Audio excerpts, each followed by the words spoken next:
Brought to you by V-Guard, co-powered by Sensodyne and Vimal. ಬಾಯಲ್ಲಿ ಹೇಳಿ ಕೇಸರಿ. Associate sponsor Ultratech Cement. Co-sponsored by Saptagiri NPS University. Prajwal pen drive ವಿಚಾರವಾಗಿ H D. Kumaraswamy ಮತ್ತು ಸಿದ್ದರಾಮಯ್ಯ ನಡುವೆ ಒಂದಷ್ಟು ಮಾತಿನ ಚಕಮಕಿ ಮುಂದುವರಿತಾ ಇದೆ. ಈ ನಡುವೆ 8 ವರ್ಷಗಳ ಹಿಂದಿನ ಘಟನೆಯನ್ನು ಅಂದರೆ ರಾಕೇಶ್ ಅವರ ವಿಚಾರವನ್ನ ಎಚ್.ಡಿ. ಕುಮಾರಸ್ವಾಮಿ ಪ್ರಸ್ತಾಪ ಮಾಡಿದ್ದಾರೆ. ಅದಕ್ಕೆ ಸಿಎಂ ಸಿದ್ದರಾಮಯ್ಯ ಕೌಂಟರ್ ಕೊಟ್ಟಿದ್ದಾರೆ.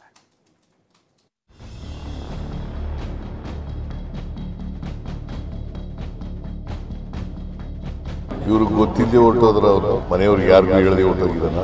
ಇವ್ರ ಮಗ ವಿದೇಶಕ್ಕೆ ಹೋದ್ನಲ್ಲ, ಯಾವ ಕಾರ್ಯಕ್ರಮಕ್ಕೆ ಹೋಗಿದ್ದು ಅವತ್ತು ಇವ್ರ ಪರ್ಮಿಷನ್ ತಗೊಂಡೋಗಿದ್ದಾರೆ. ಹಾಗಿದ್ರೆ ಈಗ ವಿಚಾರನ ಪ್ರಸ್ತಾಪ ಮಾಡೋದಿಲ್ಲ, ಅದು ಮೂರ್ಖತನ. ಹಂಗಾರೆ ಪೊಲೀಸರೇನು ಸತ್ತೋಗಿದ್ದಾರೆ ಹಾಸನದಲ್ಲಿ? ಪೆನ್ ಡ್ರೈವ್ ಜೋಬಲ್ಲಿ ತೋರಿಸಿದ ಯಾರಪ್ಪ? 14 ವರ್ಷ ಡ್ರೈವರ್ ಆಗಿ ಕೆಲಸ ಮಾಡಿದ್ನಲ್ಲ, ಅವರ ಮಾವನ ಮನೆಗೆ ಹೋದಂಗ ಹೋಗ್ತಾನೆ ಬರ್ತಾವನೆ. ಯಾವ ತನಿಖೆ ನಡೆಸ್ತೀರಿ ನೀವು? ಲೆಟರ್ ಬರೆಯೋದು ಇದೆಲ್ಲ ಏನ್ ಮಾಡ್ತಾ ಇದ್ದಾರಲ್ಲ, ಇದೊಂದು ದೊಡ್ಡ drama.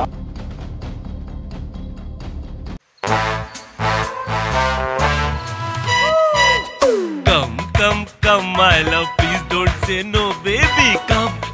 Come my love. V-Guard ನ air coolers extra large cooling pad ನೊಂದಿಗೆ ಇದು ಎಂತೆಂಥವರನ್ನು ಕೂಲ್ ಆಗಿಸುತ್ತೆ. V-Guard air coolers, long lasting cooling. ವಿದೇಶದಲ್ಲಿರುವ ಸಂಸದ ಪ್ರಜ್ವಲ್ ರೇವಣ್ಣ ಸೆರೆಗೆ ಎಸ್ಐಟಿ ಅಧಿಕಾರಿಗಳು ಹರಸಾಹಸ ಪಡುತ್ತಿದ್ದಾರೆ. ಒಂದೊಂದೇ ಅಸ್ತ್ರಗಳನ್ನೇ ಪ್ರಯೋಗ ಮಾಡಲಾಗ್ತಿದೆ.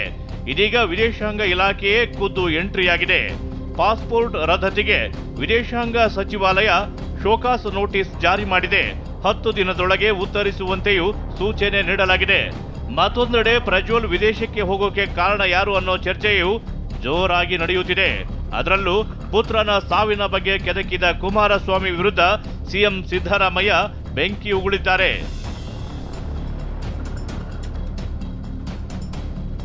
ಸಿಎಂ ಸಿದ್ದರಾಮಯ್ಯ ಎಚ್ಡಿಕೆ ಮಧ್ಯೆ ಪೆನ್ ಡ್ರೈವ್ ಫೈಟ್.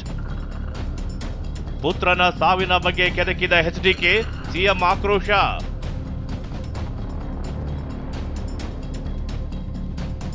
ಇನ್ನು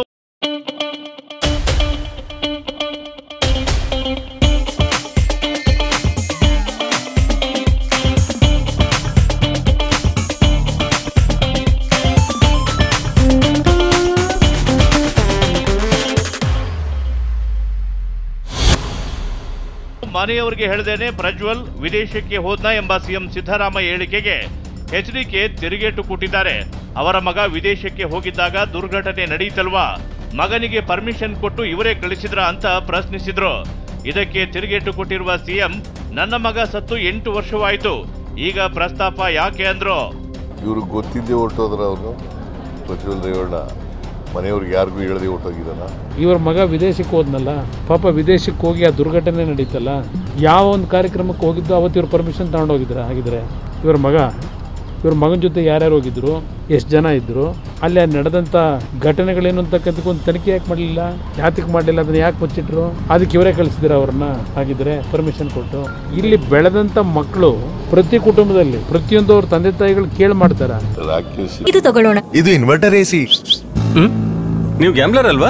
ಗ್ಯಾಮ್ಲರ್ ಜೂಜಾಡ್ತಿರಲ್ವಾ? ನೀವು ಜೂಜಾಡ್ತೀರಾ? ಇಲ್ಲ, ಯಾರು ಏನು ಹೇಳಿದ್ರು ಅಂತ ನೀನು ಎಷ್ಟು ಕಾಸ್ಟ್ಲಿ ಹಾಗೂ ಡೆಲಿಕೇಟ್ ಎಸಿ ತಗೊಂಡು ಸ್ಟೆಬಿಲೈಸರ್ ತಗೊಳ್ಳಿಲ್ಲ ಅಂದ್ರೆ ಇದು ಜೂಜಾಟ ತಾನೇ.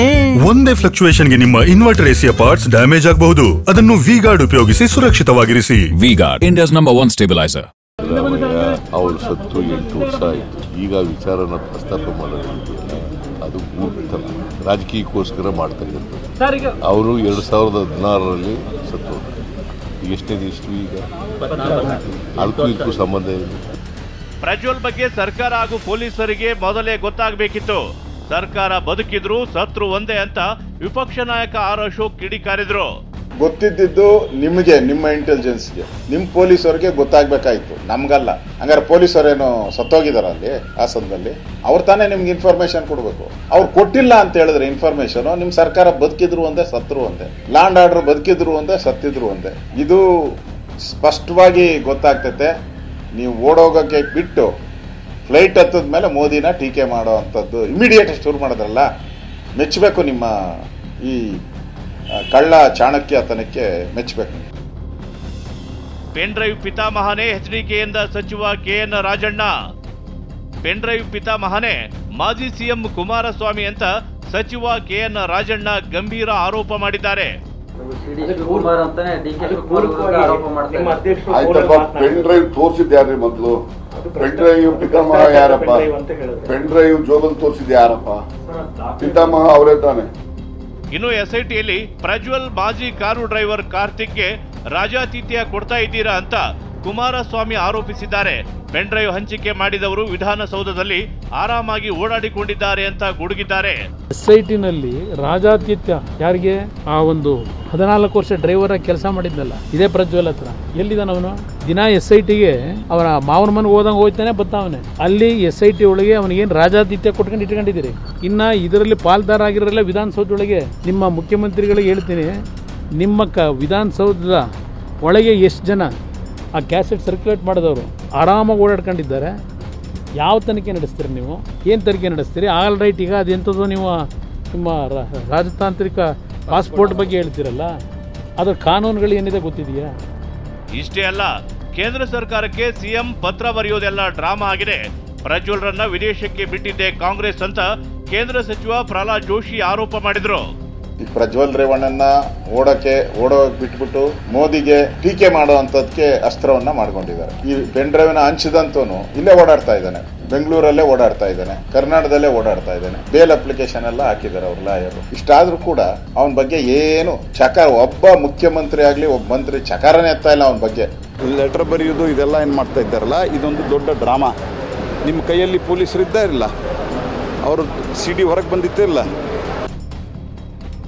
ಒಟ್ಟಾರೆಯಾಗಿ ಹಾಸನ ಪೆನ್ ಡ್ರೈವ್ ಪ್ರಕರಣ ದಿನಕ್ಕೊಂದು ತಿರುವು ಪಡೆಯುತ್ತಿದೆ. ಪ್ರಜ್ವಲ್ನನ್ನ ವಿದೇಶಕ್ಕೆ ಬಿಟ್ಟಿದ್ದೆ ಕಾಂಗ್ರೆಸ್, ಸಿಎಂ ಪತ್ರ ಬರೆಯೋದೆಲ್ಲ ಡ್ರಾಮಾ ಅಂತ ಬಿಜೆಪಿ ನಾಯಕರು ಕಿಡಿಕಾರ್ತಿದ್ರೆ, ಮತ್ತೊಂದೆಡೆ ಕಾಂಗ್ರೆಸ್ ಕೌಂಟರ್ ಅಟ್ಯಾಕ್ ಮಾಡ್ತಿದೆ. Bureau report, TV9. ಇನ್ನು ಪ್ರಜ್ವಲ್ ಪೆನ್ ಡ್ರೈವ್ ವಿಚಾರಕ್ಕೆ ಸಂಬಂಧಪಟ್ಟ ಹಾಗೆ ಬಿಜೆಪಿ ರಾಜ್ಯಾಧ್ಯಕ್ಷ BY ವಿಜೇಂದ್ರ ಮಾತನಾಡಿದ್ದಾರೆ. ಬನ್ನಿ ನೋಡೋಣ. ಅದ್ರ ಬಗ್ಗೆ ಏನು ತನಿಖೆ ನಡೀತಾ ಇದೆ, ಯಾವ ದಿಕ್ಕಿನಲ್ಲಿ ಸಾಕ್ತಾ ಇದೆ, ಇವತ್ತು ರಾಜ್ಯದ ಜನ ಎಲ್ಲವನ್ನೂ ಕೂಡ ಗಮನಿಸ್ತಾ ಇದ್ದಾರೆ. ಇವತ್ತು BJP ಅವತ್ತಿಂದನೂ ಕೂಡ ನಾವು ಒತ್ತಾಯ ಮಾಡ್ತಾ ಇದ್ದೇವೆ, ಇದನ್ನು CBI ತನಿಖೆ ಮಾಡಬೇಕು ಅಂತೇಳಿ. ಈ ರೀತಿ ಉಡಾಫೆ ಮಾತುಗಳನ್ನು ಉತ್ತರ ಕೊಡೋದಕ್ಕಾಗೋದಿಲ್ಲ. ಸಂವೇದನಾಶೀಲತೆಯಿಂದ ತಕ್ಷಣವೇ ಆರಾಮ ಪಡೆಯಿರಿ. ಸೆನ್ಸೊಡೈನ್ ರ್ಯಾಪಿಡ್ ರಿಲೀಫ್ ಜೊತೆಗೆ.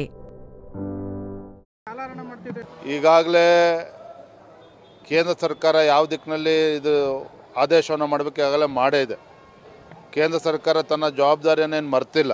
ಆದರೆ ಇವತ್ತು ಇರ್ತಕ್ಕಂಥ ಪ್ರಶ್ನೆ, ಕಳೆದ ಮೇ 22ನೇ ತಾರೀಕು ಪ್ರಕರಣ ಬಯಲಿಗೆ ಬಂದಾಗ 6-7 ದಿನ ಒಂದು ವಾರದ ಕಾಲ ಏನು ಮಾಡ್ತಾಯಿತ್ತು ರಾಜ್ಯ ಸರ್ಕಾರ, ಯಾಕೆ ಎಚ್ಚೆತ್ತುಕೊಳ್ಳಲಿಲ್ಲ? ಇದು ಎಲ್ಲರ ಮುಂದೆ ಇರ್ತಕ್ಕಂಥ ಪ್ರಶ್ನೆ. ಅದಕ್ಕೆ ಮೊದಲು ಇನ್ನು ದೇಶದಲ್ಲಿ ಇಂದು 6ನೇ ಹಂತದ ಮತದಾನ ಪ್ರಕ್ರಿಯೆ ನಡೆಯಿತು. ಆದರೆ ಕೆಲವೊಂದಷ್ಟು ಬಹುತೇಕ ಕಡೆ ಶಾಂತಿಯುತವಾಗಿ ಮತದಾನ ಪ್ರಕ್ರಿಯೆ ನಡೆದರೆ, ಆ ಒಂದು ಹಳ್ಳಿಯಲ್ಲಿ ಬಿಜೆಪಿ ಅಭ್ಯರ್ಥಿ ಬಂದಂಥ ಸಂದರ್ಭದಲ್ಲಿ ಹಳ್ಳಿಯವರು ಅಟ್ಟಾಡಿಸಿದ್ದಾರೆ. ಯಾಕೆ, ಏನಾಯ್ತಲ್ಲಿ? ಬನ್ನಿ ನೋಡೋಣ.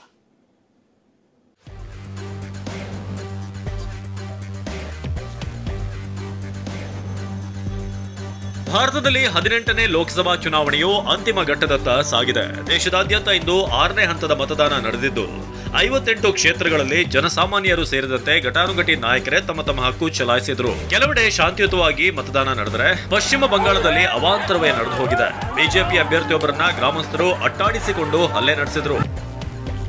ಕಾಂಗ್ರೆಸ್ ಅಭ್ಯರ್ಥಿ ಇಲ್ಲದ ಕ್ಷೇತ್ರದಲ್ಲಿ ಗಾಂಧಿ ಕುಟುಂಬ ಮತದಾನ. 6ನೇ ಹಂತದ ಮತದಾನದಲ್ಲಿ ಗಾಂಧಿ ಕುಟುಂಬ ಮತದಾನ ಮಾಡಿದ್ದು, ಆದರೆ ಈ ಬಾರಿಯ ಮತದಾನ ವಿಶೇಷತೆಯಿಂದ ಕೂಡಿತ್ತು. ಅದೇನೆಂದ್ರೆ, ಸೋನಿಯಾ ಗಾಂಧಿ, ರಾಹುಲ್ ಗಾಂಧಿ ಮತ ಚಲಾಯಿಸಿದ ಲೋಕಸಭಾ ಕ್ಷೇತ್ರದಲ್ಲಿ ಈ ಬಾರಿ ಕಾಂಗ್ರೆಸ್ ಅಭ್ಯರ್ಥಿಯೇ ಇಲ್ಲ. ಹೌದು, ಸೋನಿಯಾ ಗಾಂಧಿ ಮತ್ತು ರಾಹುಲ್ ಗಾಂಧಿ ಇದೇ ಮೊದಲ ಬಾರಿಗೆ ಕಾಂಗ್ರೆಸ್ ಅಭ್ಯರ್ಥಿ ಇಲ್ಲದ ಕ್ಷೇತ್ರದಲ್ಲಿ ಮತದಾನ ಮಾಡಿದ್ರು. ಯಾಕಂದ್ರೆ ಕಾಂಗ್ರೆಸ್ ಮತ್ತು ಆಮ್ ಆದ್ಮಿ ಪಾರ್ಟಿ ಮೈತ್ರಿ ಕಾರಣ ನವದೆಹಲಿ ಕ್ಷೇತ್ರದಲ್ಲಿ ಆಪ್ ಅಭ್ಯರ್ಥಿ ಸೋಮನಾಥ್ ಭಾರತಿ ಅವರು ಕಣಕ್ಕೆ ಇಳಿದಿದ್ದಾರೆ. ಇವರಿಗೆ ಎದುರಾಳಿಯಾಗಿ ಬಿಜೆಪಿ ಅಭ್ಯರ್ಥಿ ದಿವಂಗತ ಸುಷ್ಮಾ ಸ್ವರಾಜ್ ಪುತ್ರಿ ಬಾನ್ಸೂರಿ ಕಣದಲ್ಲಿದ್ದಾರೆ. ಮತದಾನದ ಬಳಿಕ ಟ್ವೀಟ್ ಮಾಡಿರುವ ರಾಹುಲ್ ಗಾಂಧಿ ತಮ್ಮ ತಾಯಿಯೊಂದಿಗೆ ಬೆರಳಿಗೆ ಶಾಯಿ ಹಾಕಿರುವ ಫೋಟೋ ಶೇರ್ ಮಾಡಿದ್ದಾರೆ. ದೇಶವಾಸಿಗಳೇ, ನನ್ನ ತಾಯಿ ಮತ್ತು ನಾನು ನಮ್ಮ ಮತ ಚಲಾಯಿಸುವ ಮೂಲಕ ಪ್ರಜಾಪ್ರಭುತ್ವದ ಈ ಮಹಾನ್ ಹಬ್ಬಕ್ಕೆ ಕೊಡುಗೆ ನೀಡಿದ್ದೇವೆ. ನೀವೆಲ್ಲರೂ ಹೆಚ್ಚಿನ ಸಂಖ್ಯೆಯಲ್ಲಿ ನಿಮ್ಮ ಮನೆಗಳಿಂದ ಹೊರಬಂದು ನಿಮ್ಮ ಹಕ್ಕುಗಳು ಮತ್ತು ನಿಮ್ಮ ಕುಟುಂಬದ ಭವಿಷ್ಯಕ್ಕಾಗಿ ಮತ ಚಲಾಯಿಸಿ ಎಂದು ಸಂದೇಶ ಸಾರಿದ್ರು. ಇದರ ಜೊತೆಗೆ ದೆಹಲಿಯಲ್ಲಿ ಇವತ್ತು ಘಟಾನುಘಟಿ ನಾಯಕರು ವೋಟ್ ಮಾಡಿದ್ರು. ಕೇಂದ್ರ ಚುನಾವಣಾ ಆಯೋಗದ ಮುಖ್ಯಸ್ಥ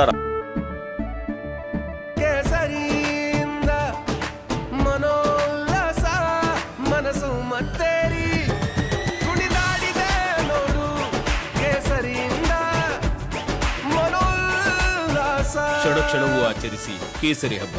ವಿಮಲ್ ಬಾಯಲ್ಲಿ ಹೇಳಿ ಕೇಸರಿ. ರಾಜೀವ್ ಕುಮಾರ್ ತಮ್ಮ ಕುಟುಂಬದೊಂದಿಗೆ ಬಂದು ಮತ ಚಲಾಯಿಸಿದ್ರು. ರಾಷ್ಟ್ರಪತಿ ದ್ರೌಪದಿ ಮುರ್ಮು, ಉಪರಾಷ್ಟ್ರಪತಿ ಜಗದೀಪ್ ಧನ್ಕರ್ ಸಹ ತಮ್ಮ ಹಕ್ಕು ಚಲಾಯಿಸಿದ್ರು. ಹಾಗೇನೆ ದೆಹಲಿ ಸಿಎಂ ಅರವಿಂದ್ ಕೇಜ್ರಿವಾಲ್ ಸಹ ತಮ್ಮ ತಂದೆ, ಪತ್ನಿ, ಮಕ್ಕಳ ಜೊತೆ ಆಗಮಿಸಿ ವೋಟ್ ಮಾಡಿದ್ರು. ಇನ್ನು ಮಾಜಿ ಕ್ರಿಕೆಟಿಗ ಮತ್ತು ಬಿಜೆಪಿ ಸಂಸದ ಗೌತಮ್ ಗಂಭೀರ್, ಮಾಜಿ ಕ್ರಿಕೆಟಿಗ ಕಪಿಲ್ ದೇವ್ ಸಹ ವೋಟ್ ಮಾಡಿದ್ರು. ಇನ್ನು ಜಾರ್ಖಂಡ್ನ ರಾಂಚಿಯ ಮತಗಟ್ಟೆಯಲ್ಲಿ ಮಹೇಂದ್ರ ಸಿಂಗ್ ಧೋನಿ ತಮ್ಮ ಹಕ್ಕು ಚಲಾಯಿಸಿದ್ರು.